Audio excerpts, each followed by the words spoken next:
Imagine this. A group of really experienced adventurers, skiers, hikers. They've planned this incredibly tough trip deep into the frozen wilderness. They know what they're doing. Right, seasoned pros. Exactly. Yeah. And then just silence until their camp is found. And it's torn open violently. Hmm. And the bodies, the story they tell, just defies belief. It really does. Welcome to the deep dive. Today we're plunging into one of history's most, I think, baffling unsolved mysteries. The Dyatlov Pass Incident from way back in 1959. A classic, enduring mystery. We're going deep into the northern Ural Mountains. Back in the Soviet Union era, 9 experienced ski hikers set off on what really should have been this amazing, triumphant journey. A real achievement for them. Totally. So our mission here is to unpack the chilling timeline of how they disappeared, their really bizarre deaths.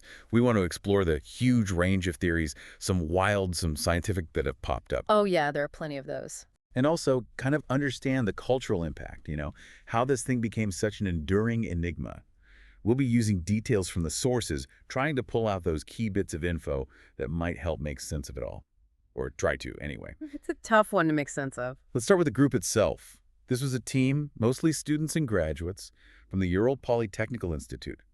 Experienced ski hikers, led by Igor Dyatlov, who was only 23. Young, but very capable. Their goal was this really challenging Category 3rd trek to Otorten Mountain. If they pulled it off, they'd get Grade 3rd certification. That was like the highest level you could get back then in the Soviet Union. Showed real top-tier skill. A serious undertaking. And crucially, there were originally 10 of them. But one guy, Yuri Yudin, he turned back on January 28th, had knee and joint problems. Yeah, that decision. It absolutely saved his life. Can you imagine living with that, knowing you just missed this tragedy that people are still talking about? Must have been incredibly difficult for him. So investigators found diaries and cameras near the last camp, which helped piece together their final documented moves. On January 31st, they got to the edge of this highland area. They did the smart thing, cached some extra food and gear for the return trip. Standard practice for that kind of expedition. Then February 1st, everything changed. The weather just turned awful. Snowstorms, visibility dropping like crazy. They lost their way, veered west. And then they made this decision, which turned out to be fatal. They decided to camp right there on the slope of Kolotsiakal. Which translates chillingly to Dead Mountain in the local Mansi language. Right. Instead of going just another 1.5 kilometers downhill to a forest that would have given them shelter. Yudin, the survivor, he later guessed maybe Dyatlov didn't want to lose the altitude they'd worked so hard to gain. Or maybe wanted to practice camping on an open slope. It's speculation, of course. And here's where the real suspense kicks in. Dyatlov had promised he'd send a telegram to their sports club by February 12th. To signal they were okay, back on track. Yeah. But when no message came, people weren't immediately worried. Delays happen, right? Especially on these tough trips. Sure, it was common enough. But then February 20th rolls around. Still nothing. And the families start demanding a rescue operation. So students, teachers, volunteers got involved. Eventually, the army and the militia, the Soviet police force, joined in too. Planes, helicopters, the whole deal. A major search effort got underway. Then the breakthrough. Or maybe the beginning of the nightmare. The discovery, February 26th. Searchers find the group's tent, abandoned, badly damaged on the slope of Kolotsiakal, and the scene just completely baffled them. Baffled how? Well, Mikhail Shervin, the student who actually found it, he described it pretty clearly. He said the tent was half torn down and covered with snow. It was empty, and all the group's belongings and shoes had been left behind, just abandoned. Left behind all their gear, their shoes, in that cold. But the really striking detail, the one that still gives me chills, was that investigators figured out the tent had been cut open from the inside. What's the significance of that? Well, yeah, that's huge. Cutting it from the inside suggests, a really urgent need to get out. Maybe panic, desperation. Something blocked the normal entrance, or they felt they had to escape instantly. And what else did they find right there? Footprints. 9 sets of them. Leading away from the tent, about 1.5 kilometers northeast, down towards the tree line, the edge of a nearby wood. Okay, footprints make sense if they fled. But here's the thing. The footprints showed people wearing only socks. Or maybe just a single shoe. Some were even barefoot. Barefoot.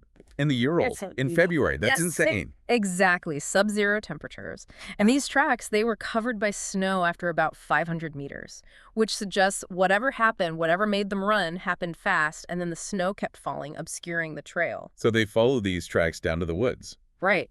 At the edge of the forest, under this big Siberian pine tree, the searchers find the first signs of the hikers themselves, the remains of a small fire, and the first two bodies. Oh, wow. Who were they? Georgy Krivonishenko and Yuri Doroshenko. They were shoeless, dressed only in their underwear. Underwear. That points to hypothermia, surely. But still. Definitely points to hypothermia, but there was another strange detail there, too. Branches on the pine tree, they were broken way up high, like 5 meters up. Why would they do that? It suggests someone had climbed the tree, maybe desperately trying to see something. The camp, someone else. Or maybe trying to gather firewood. It's hard to say for sure. Just another odd piece. Okay, so 2 bodies by the tree. What about the others? You said they found more between the tree and the camp? That's right. 3 more corpses were found scattered between the pine and the tent site. Igor Dyatlov himself, Zinaida Kolmogorova, and Rustam Slobodin. How far were they from the tree? Dyatlov was about 300 meters, Kolmogorova 480, and Slobodin 630 meters. Their positions, the way they were found, it looked like they were trying to get back to the tent. Trying to get back to shelter. Makes sense. And what did the initial medical checks say for these 5? For those first 5, the initial finding was pretty straightforward on the surface. All died of hypothermia. Slobodin did have a small crack in his skull, but back then, they didn't think it was a fatal injury. So at this point, it looks like a terrible tragedy, right? They fled the tent for some reason, got lost, separated, succumbed to the cold. Exactly. It seemed like a horrific, but perhaps explainable case of exposure. Tragic accident. But then, things took a much darker turn, didn't they? Yeah. With the discovery of the last 4 hikers. They absolutely did. It took more than 2 months. May 4th. That's when they found the remaining 4 travelers. They were buried under 4 meters of snow in a ravine about 75 meters deeper into the woods from that pine tree. 4 meters of snow. And this discovery, this is where the simple hypothermia explanation just falls apart. Completely. Because 3 of these 4 hikers had truly devastating, fatal injuries. Let's unpack those. Nikolai Thibault-Brignol. Major skin damage. Really severe. And Lyudmila Dubinina and Semyon Zolotaryov. They both had major chest fractures, crushed ribs. Crushed. Now, what makes these injuries so profoundly mysterious? It's not just that they were fatal, is it? No, it's the nature of the injuries combined with the lack of external evidence. The forensic expert at the time, Boris Vozdeny, he made a really critical observation. He said the force needed to cause that kind of damage. It was extremely high. How high? He compared it to the force of a car crash. A car crash, but out there in the wilderness. Exactly. And here's the truly baffling part. The bodies had no significant external wounds that you'd expect with that kind of trauma.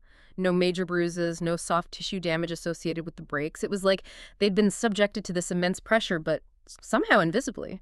That is incredibly strange, like being hit by a car without a scratch. That's a good way to put it. It's a contradiction that's fueled speculation for decades. And there was more. The 4 bodies found in the ravine in that running stream. They had some disturbing soft tissue damage, mainly to the head and face. Dubinina was missing her tongue, eyes, parts of her lips, some facial tissue, even a piece of skull bone. Zolotaryov was missing his eyeballs. Alexander Kolovatov, his eyebrows. Missing her tongue. That sounds horrifying. Yeah. What did the expert think caused that? Vozdeny believed these specific injuries happened after death because the bodies were lying in a running stream for potentially weeks. Putrefaction, scavenging animals in the water, the environment itself could explain it, but it certainly adds to the grim, unsettling picture. As if all that wasn't enough. Yeah. They found something else, didn't they? Something about radiation. Yes, another layer. Investigators found that some levels of radiation were detected on the clothing of one of the victims. Just one. Just one. What does that suggest to you when you hear radiation in a case like this? Well, it immediately makes you think about external factors, doesn't it? Something beyond just the weather or an avalanche. It opens the door to, well, other possibilities, military involvement, perhaps. It certainly fuels those kinds of theories, even though it was just on one person's clothes. Right. It's another one of those details that doesn't quite fit easily. And then there was Yuri Kuntsevich. He was just a boy then, 12 years old, but he went to 5 of the funerals. He later remembered their skin having this odd, deep brown tan. A tan. In the middle of winter. Again, strange, right? though some later suggested that could be due to mummification from the wind and cold. But at the time, it just added to the weirdness. All these small, seemingly unrelated details, they're what make this case so enduringly puzzling. So faced with all this, bizarre injuries, the cut tent, the radiation, what was the official conclusion back in 1959? The official line back in May 1959 was pretty vague. They concluded the hikers died because of a compelling natural force. The compelling natural force. What does that even mean? Exactly. It's incredibly nonspecific. The inquest was officially closed because there was the absence of a guilty party, no crime found, and the files sent off to a secret archive, locked away. Which, of course, only fueled more suspicion and theories over the years. Absolutely. That secrecy was like throwing gasoline on the fire of speculation. Now, initially, there was some talk about maybe an attack by the local indigenous Mansi people, reindeer herders in the area. Right. Was that seriously considered? It was looked at but dismissed pretty quickly by the investigators. For one, only the hikers' footprints were found. No signs of anyone else being there, no tracks leading away. And no signs of a fight. No signs of hand-to-hand struggle. Plus, Vazraj Deni, the forensic expert, he was quite clear those severe internal injuries, the crushing force. He said they couldn't have been caused by another human being. The force was too immense, and the lack of related soft tissue damage just didn't fit a physical assault. So the vague natural force explanation stood, until decades later when the original lead investigator himself spoke out. Yes, this is a huge turning point. In 1990, Lev Nikitich Ivanov, the man who led that 1959 inquest, he published an article, and he admitted something startling. He said his team had no rational explanation for what happened. No rational explanation. After leading the official investigation? Exactly. And even more stunning, he revealed he'd received direct orders from high-ranking regional officials back in '59. Orders to stop the investigation and to specifically dismiss any reports of flying spheres seen in the area around that time. Flying spheres. Okay, now we're getting into UFO territory. What were these reports? Well, it's not just one report. Another group of hikers, about 50 kilometers south of Dyatlov Pass, they reported seeing strange orange spheres in the sky towards the north on the very night the Dyatlov group likely died. Okay. And it wasn't just them. Similar spheres were apparently seen in Ifdel and nearby areas repeatedly between February and March 1959. Witnesses included meteorology staff, even the military. These weren't just isolated sightings. Consistent reports from different sources, including official ones, that definitely lends weight to something unusual happening in the sky. It certainly does. And it leads directly into one of the most persistent alternative theories, the military tests theory. Okay, explain that one. Secret Soviet weapons. The idea is that the hikers' campsite might have accidentally been in the path or near the area of some kind of Soviet military exercise, specifically parachute mines. Parachute mines. How would that work? These are mines dropped by parachute that detonate before hitting the ground. They create a powerful concussive blast.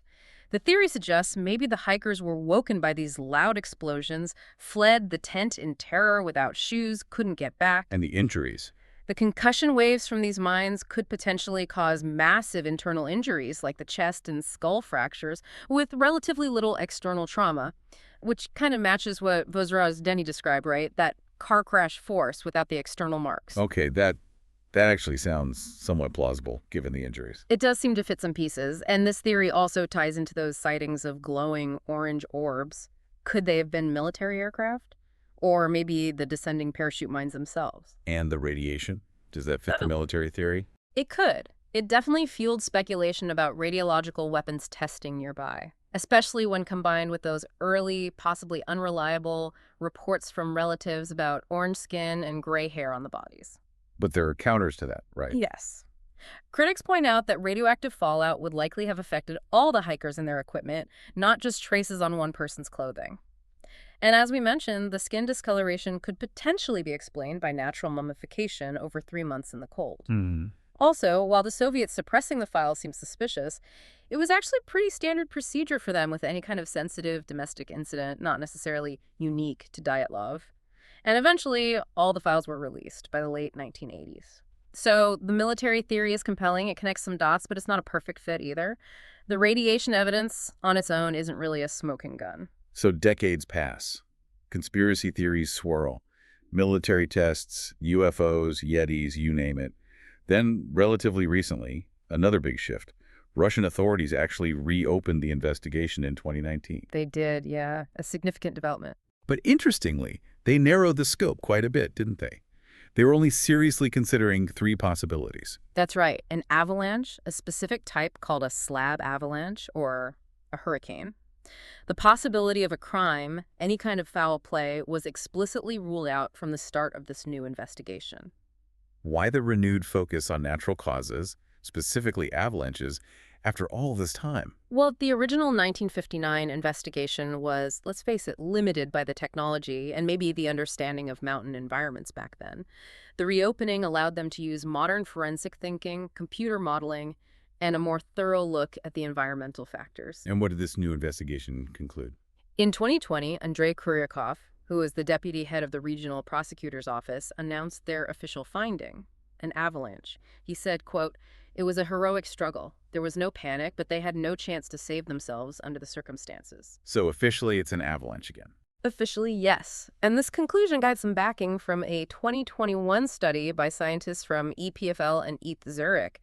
They developed a model suggesting that a specific type, a slab avalanche, could potentially explain the sequence of events and even some of the injuries. Okay, let's dig into that avalanche scenario a bit more. The 2015-2019 review, which included an experienced mountaineer, added some important details, right? Right. What did they uncover about that night? They painted a pretty grim picture. First, the weather was even worse than maybe initially thought.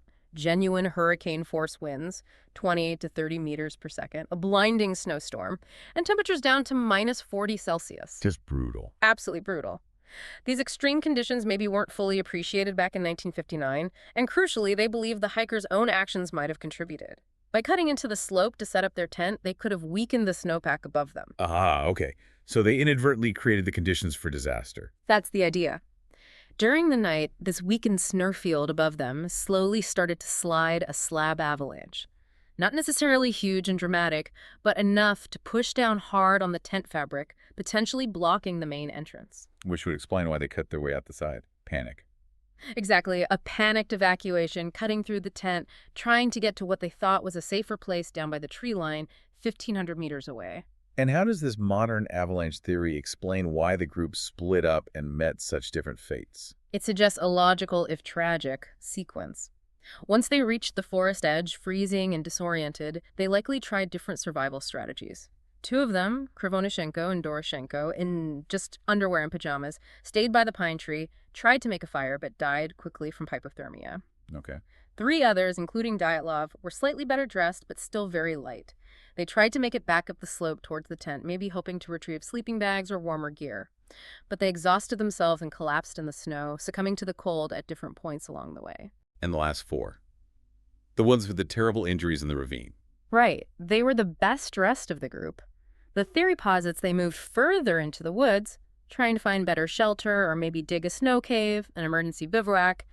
They ended up in that ravine, possibly falling into a hidden snow hole formed over a stream.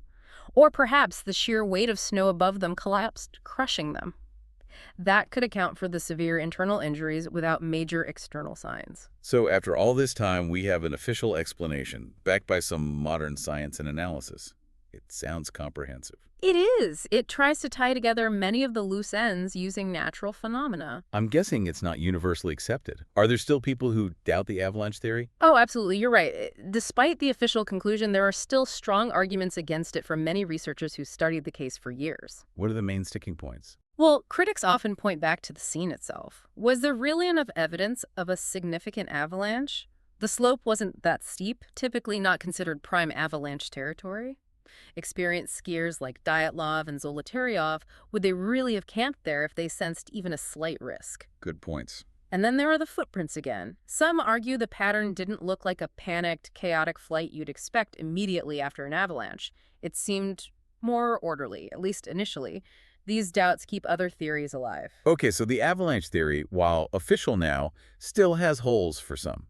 Which brings us to other potential explanations. There's one that got a lot of attention thanks to a book, right? The infrasound hypothesis. Yes, that one gained a lot of traction, especially after Donnie Eicher's book Dead Mountain in 2013. It's a fascinating idea. Break it down for us. What is infrasound in this context? The theory revolves around the specific topography of Kholat Mountain and the strong winds that night. It suggests the wind blowing around the mountain could have created something called a Kármán vortex street. Think of it like eddies or swirls in the air, but on a massive scale. Okay. And these air vortexes produce sound. Yes, but not sound we can consciously hear, infrasound. Very low-frequency sound waves. The crucial part is that certain frequencies of infrasound, even though we don't hear them, can apparently have really disturbing physiological and psychological effects on humans. Like what?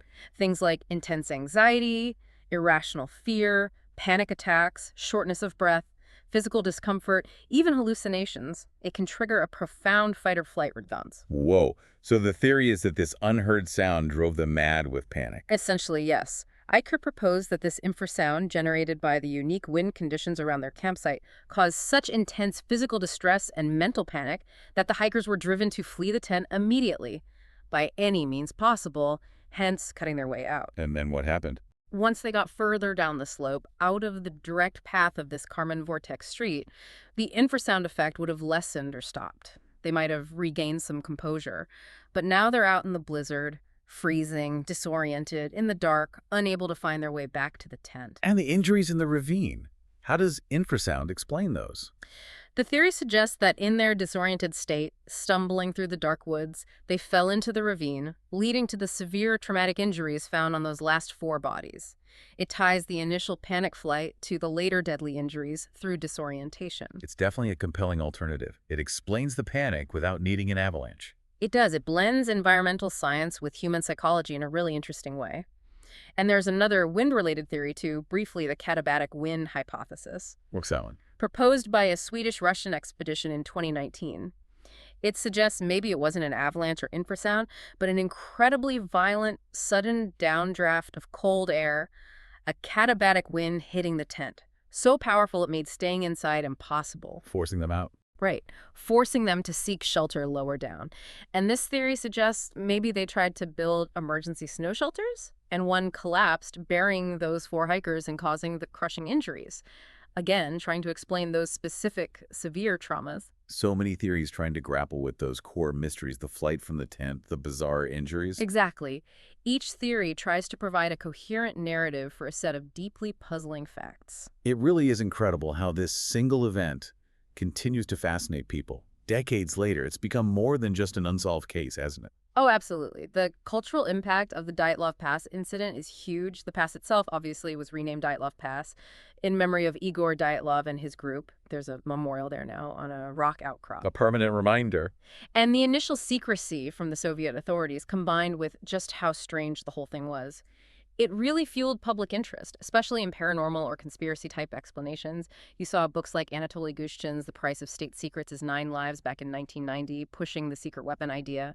And that public fascination led to more organized efforts too, right? Like the Dyatlov Foundation. Yes, established in 1999, Yuri Kuntsevich, the man we mentioned who attended the funerals as a boy, he spearheaded it. Their goal is to keep investigating, support research, and also maintain the Dyatlov Museum in Yekaterinburg to preserve the hiker's memory and the story. And it keeps popping up in popular culture too. Definitely. There was that documentary film in 2000, The Mystery of Dyatlov Pass, a novella based on it. Then you get into movies like the found footage horror film Devil's Pass in 2013, the video game Polot in 2015. It clearly taps into something universal, this fear of the unknown, the inexplicable tragedy in the wilderness. It really does. The fascination is global. People compare it to other great mysteries like the Mary Celeste or Roanoke. It just hits that nerve of the deeply unsettling unknown. So wrapping this up. From that baffling discovery of a tent slashed open from the inside, the initial findings of hypothermia, then those shocking car crash-level injuries without external wounds, the traces of radiation. The Dyatlov Pass incident is just a story that keeps challenging our understanding of tragedy, of nature, maybe even of reality. It really is a profound puzzle, a testament to how sometimes the real world throws things at us that are far stranger and more terrifying than any fiction. So was it a rare convergence of extreme natural forces, avalanche, wind, infrasound? Was it a top-secret military experiment gone tragically wrong, or something else entirely we haven't even considered? The Dyatlov Pass holds on to its secrets. It certainly does, and maybe thinking about it, what detail stands out most to you listening? What theory seems most plausible or perhaps most unsettling? And what does our endless fascination with mysteries like this tell us about ourselves?